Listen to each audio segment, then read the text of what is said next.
hello लोगोफोर मा खबर नोंथांमोनखौ आंनि बे फिन खेबसे गोदान भिडिअ'आव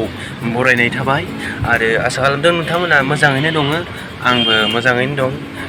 नोंथांमोननिसिम आं मोनसे गोदान बे भिडिअ'नि गेजेरजों मोनसे गोजोनथाव खौरां फोरमायनो सानदों माने बे जोबोद गोजोनथाव खौरां आरोना आंनि थाखायबो आरो नोंथांमोननि थाखायबो मानो होनोबा नोंथांमोना भिउवार्सखौ सिनायि जानो हागौ माने आंखौ सिनाय जानो हागौ नाथाय नोंथांमोना भिउवार्सखौ सिनायखाथारो आं मिथिगौ नोंथांमोना भिउवार्सखौ सिनायखाथारो दा भिउवार्स बिथाङा मोनसे सुंद' सावथुन बानायदों बे सावथुननि मुङानो जादों र' दा जुलाइ दाननि 7 खालार खालि फुंनि 9 रिंगायाव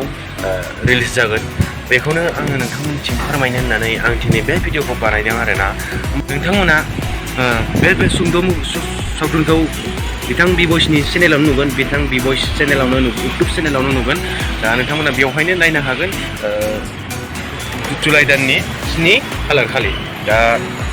नोंथांमोना बे मुभिखौ नायनो एक्साइटेड जागोन ना जायाखै आंथ' बिराद एक्साइटेड माने माला नुगोन आरोना बिदि माने बिथाङा बिराद हार्ड वर्क खालामो ना इउटुब भिडिअ'आवबो बिराद हार्ड वर्क खालामो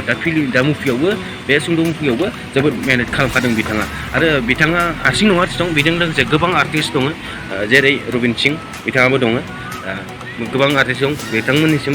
जोबोद साबायखर थागोन दा लोगोफोर जाय नोंथांमोना भिभ'इसनि सापर्ट दं आरो भिभ'इसनि साबस्क्राइबार दं नोंथांमोना आंखौबो एसे हेल्प खालाम आरो साबस्क्राइब खालाम आंनि चेनेलखौबो आरो नोंथांमोननि थाखायनो आङो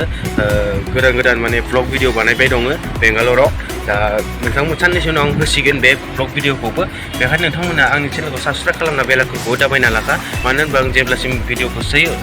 आपल'ड होयो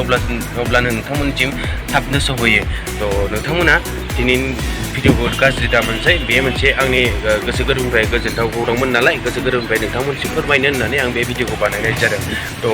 दिनैनि भिडिअखौ बेखिनियाव फोजोबनाय जाबाय जय बर' हारिनि जय